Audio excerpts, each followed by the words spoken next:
Assalamualaikum warahmatullahi wabarakatuh. Selamat pagi anak-anakku kelas 8. Alhamdulillah kita melanjutkan materi kita pada pagi hari ini. Sebelumnya mari berdoa terlebih dahulu. Bismillahirrahmanirrahim. Raditu billahi robba wal islami dina wa bi Muhammadin nabiyya wa rasula. Rabbi zidni ilma warzuqni fahma. Amin ya rabbal alamin. Nah, untuk materi kita pada pagi hari ini itu tentang ilmuwan filsafat Islam. Kemarin kita sudah belajar tentang ilmuwan kedokteran. Ada siapa kemarin? Ya, sudah ada banyak ya. Nah, untuk ilmuwan filsafat ya, yang pertama adalah Al-Kindi. Ya, filsafat itu biasanya falsafah ya.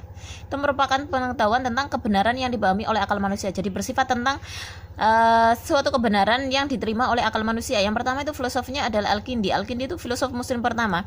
Al-Kindi itu bernama lengkap Abu Yusuf Yakub bin Ishak bin Sabah Al-Kindi, seorang putra gubernur ya yang lahir di Kufah sekitar tahun 801 Masehi, lalu menetap dan meninggal di Baghdad, Irak. Nah, Al-Kindi sendiri itu adalah bukan hanya dari seorang filosof atau bisa dikenal dengan tokoh filsafat. Nah, bukan hanya itu, tapi ia adalah ahli perbintangan, ahli kimia, ahli mata dan musik. Jadi tidak kurang dari 361 buah karya ilmiah ditulisnya. Jadi banyak sekali ya. 361 karya ilmiah yang telah ditulis oleh Al-Kindi. Namun sayangnya kebanyakan dari karya tersebut itu tidak bisa ditemukan. Di antara karya filsafatnya adalah Risalah fil Madkhal al-Mantiq fi Istifa al-Qaulul Fiqh. Jadi gitu ya. Itu adalah suatu karya monumental dari Al-Kindi ya. Lewat karyanya itu, Al-Kindi itu berusaha menjelaskan hubungan agama dengan filsafat. Jadi Al-Kindi itu menjelaskan tentang hubungan agama dengan filsafat itu. Kemudian ia mengatakan antara filsafat dengan agama tidak ada pertentangan dan tidak perlu dipertentangkan. Nah, itu adalah ringkasan dari Ar-Risalah fil Madkhal al-Mantiq yang ditulis oleh Al-Kindi. Nah, kemudian filsafat yang kedua adalah Al-Ghazali. Nah, Al-Ghazali itu lebih dikenal dengan Hujjatul Islam. Al-Ghazali itu memiliki nama lengkap Abu Hamid bin Muhammad Al-Ghazali At-Tusi. Kenapa nama yang terakhir adalah At-Tusi? Karena beliau itu lahir di Tusi gitu ya.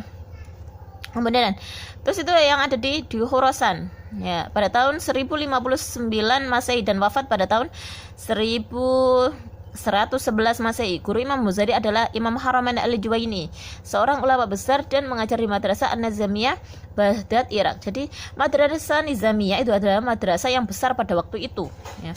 Imam Ghazali itu memiliki karakter tekun, rajin, teliti, cerdas, sehingga banyak ilmu yang dikuasainya. Diingat-ingat ya, diingat-ingat ya, filsafat atau ahli filsafat yang pertama tadi adalah Al-Kindi, yang kedua adalah Imam Ghazali, kemudian yang terakhir adalah Ibnu Miskawai lah. Sebelumnya Imam Ghazali itu pernah menulis sekitar 200 kitab. Jadi banyak ya, 200 kitab.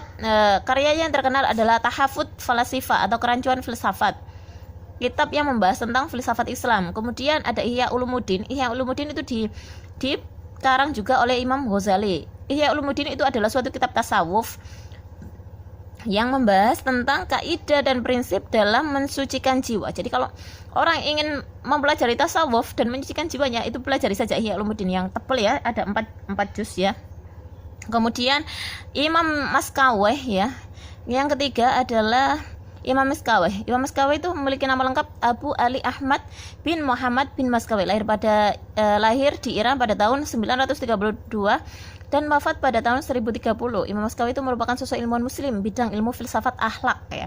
Jadi kalau Ibnu Miskawai itu lebih pada filsafat akhlak. Jadi kalau Imam Ghazali itu lebih ke filsafatnya tasawuf gitu ya.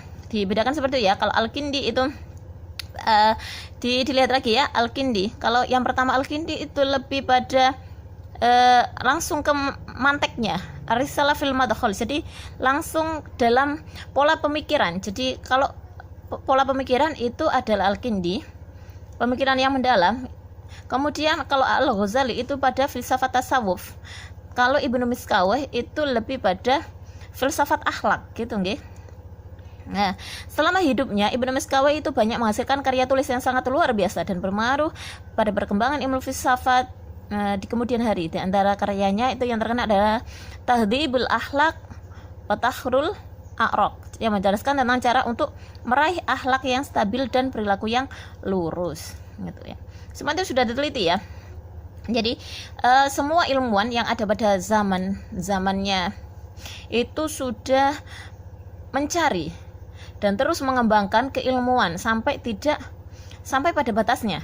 Jadi dalam arti semua ilmu pengetahuan yang ada dalam itu yang sudah dikumpulkan dalam madrasah nizamiyah itu semuanya sudah terbukukan dengan rapi, dan karya-karya ilmuwan pada waktu itu sudah dibukukan dengan bagus ya.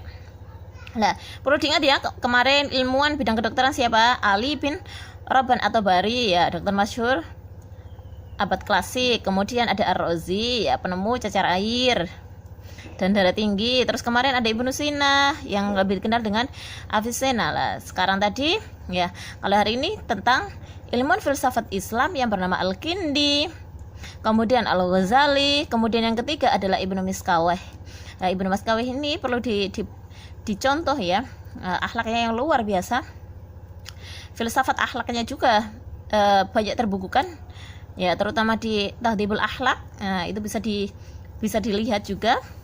Anak-anak, tugas kalian hari ini adalah komentar ya, nanti di e-learning, komentar di e-learning tentang menurut kalian sosok 3 ilmuwan filsafat tersebut itu bisa kalian komentari.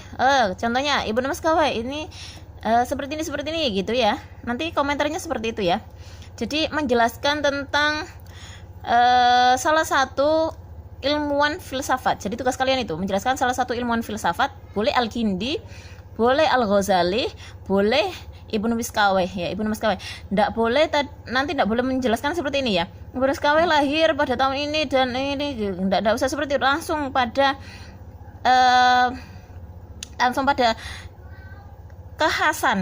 khasnya apa, Ibnu Miskawih itu khasnya apa gitu ya. Jadi kalian komentari ya, lebih pada komentar tentang Ibnu Miskawih itu seperti apa, kemudian Al-Kindi itu seperti apa, Imam Ghazali itu seperti apa gitu ya. Tetap jaga kesehatan dan patuhi protokol kesehatan. Assalamualaikum warahmatullahi wabarakatuh.